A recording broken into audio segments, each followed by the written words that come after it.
तो नमस्कार दोस्तों, फिर से हाजिर हुई एक सच्चे से मामले को लेकर, सच्चे से वारदात को लेकर। एक क्राइम स्टोरी, पति पत्नी के रिश्ते को शर्मसार और हैरान कर देने वाली एक कहानी मेरे दोस्त। ये कहानी तो शुरुआत होती है उत्तर प्रदेश के बरेली जिले की, लेकिन जिस जगह पे घटना को अंजाम दिया गया, ये घटना दिल्ली में ही हुआ।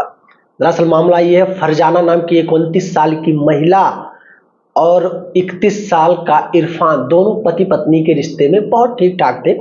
सब कुछ ठीक ठाक ही चल रहा था इनके जीवन में, लेकिन फरजाना को धीरे धीरे करके मर्दों की लत लगने लगी।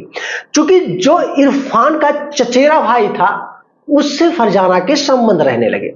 अब धीरे धीरे करके फरजाना अब अपने पति इरफान में उतना इंटरेस्ट नहीं रख रही थी। उसको ये मानने में लग रहा था कि ये जो इनका फरजाना का पति इरफान है, ये कहीं ना कहीं बहुत बेकार है।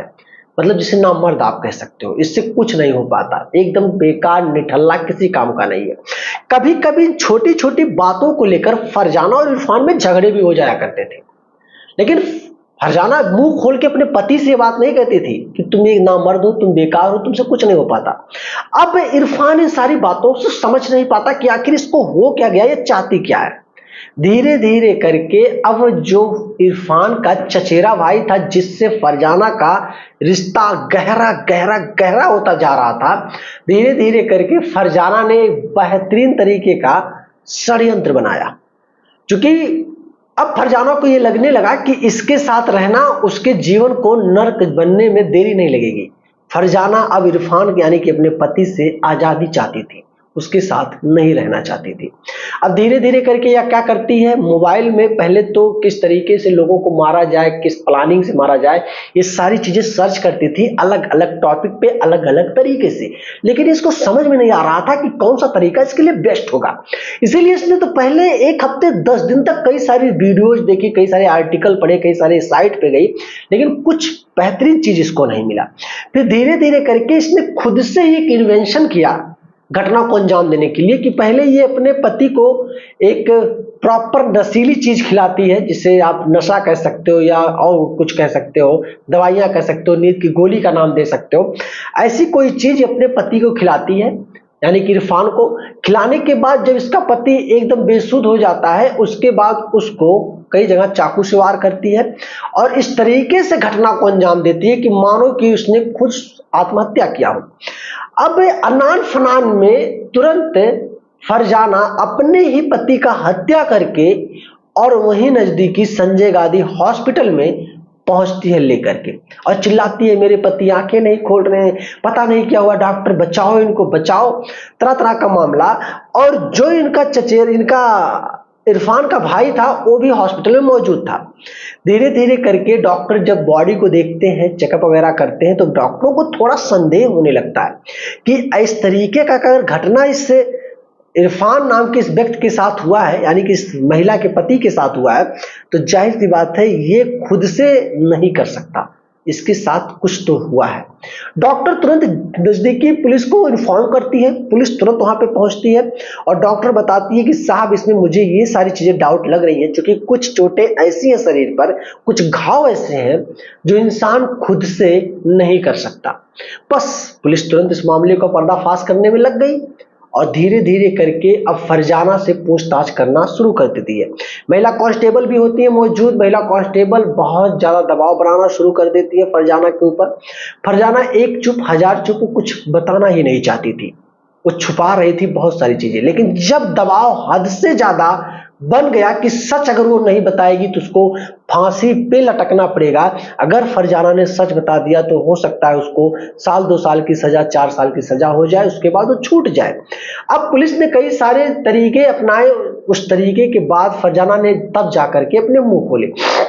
उसने सीधा एक ही शब्द में महिला कांस्टेबल के सामने अपना बयान देते हुए कहा, फरजाना ने, कि मैं अपने पति से खुश नहीं थी, वो मुझे संतुष्ट नहीं कर पाता था। मात्र ये 2 शब्द जब बड़े प्रशासनिक अधिकारी सुनते हैं, और भी पुलिस एसआई और भी कांस्टेबल वगैरह सुनते हैं, सबके पैरों तले जमीन खिसक जाती है कि मतलब ये किस तरीके की महिला है।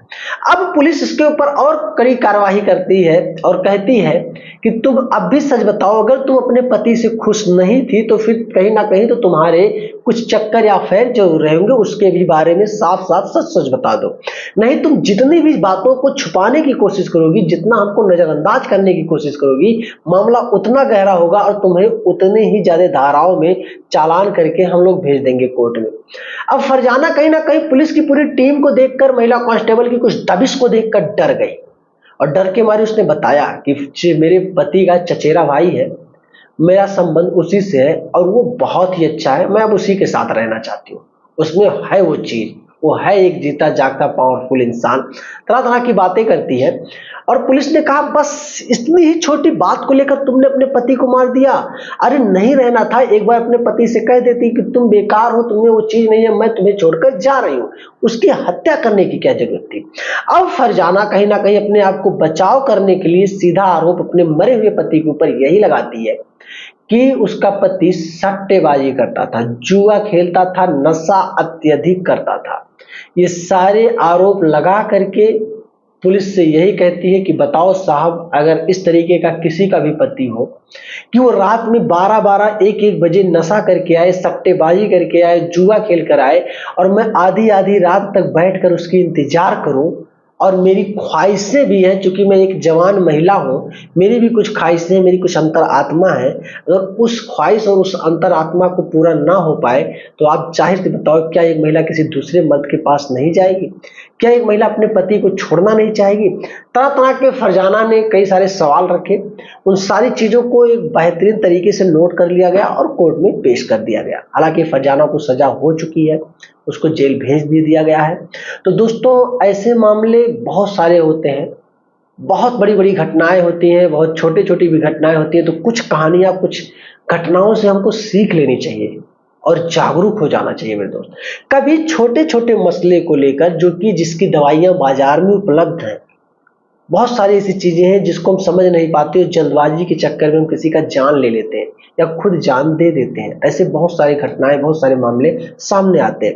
इस छोटी सी कहानी को सुनाने का मकसद ये नहीं है दोस्त कि किसी की पर्सनल जोर को उजागर करना, किसी की भावनाओं को ठेस पहुंचाना, बल्कि मकसद ये होता है कि आपके अंदर जागरूकता है, आप सीखें, जानें और कोई बड़ी गलती करने से आप बचे मेरे दोस्त। तो वीडियो पसंद आई है ना तो लाइक कर लेना, चैनल पे नए हो दोस्त तो सब्सक्राइब कर लेना। मिलूंगा फिर एक कोई अच्छी सी कॉन्सेप्ट को लेकर, तब तक के लिए जय हिंद।